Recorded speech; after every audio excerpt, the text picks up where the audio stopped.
Kasama ang UNTV Fire Brigade sa umapula sa sunog na umabot sa Task Force Bravo sa San Simon Street, Barangay Holy Spirit, Quezon City. Tinatayang aabot sa 100 pamilya ang nawalan ng bahay.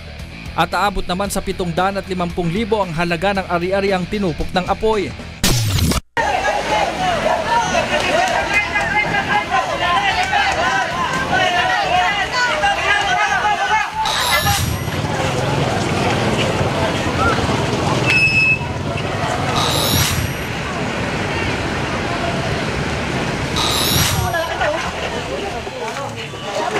Bitaw na sa taas. Tubig, tubig, ako na. Inumin lang mga puyo.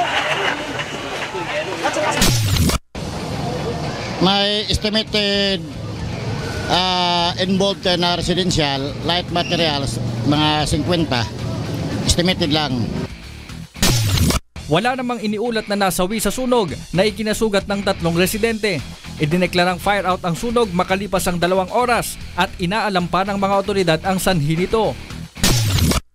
Ang mga rescue operations na inyong natunghayan ay ilan lamang sa mga maaksyong pangyayari sa lansangan na nirespondihan at inaksyonan ng UNTV News and Rescue Team nationwide. Kauna-unahan at makatotohanang advokasiyang pinangungunahan ni Mr. Public Service Kuya Daniel Razon. Hindi puro salita, kundi tunay na pagkakawanggawa. Abangan sa aming susunod na pagtatanghal ang mas pinalawig na serbisyo publiko kasabay ng patuloy na pagsasagawa ng mga news and rescue training operations sa iba't ibang bahagi ng bansa. Makatotohanang pagtulong at tapat na pagbabalita ang aming hatid sa masa. Mula sa isa sa pinakamalaking rescue organization sa Pilipinas, komprehensibong pagsaklolo, hatid ng The Only Public Service Channel ang UNTV.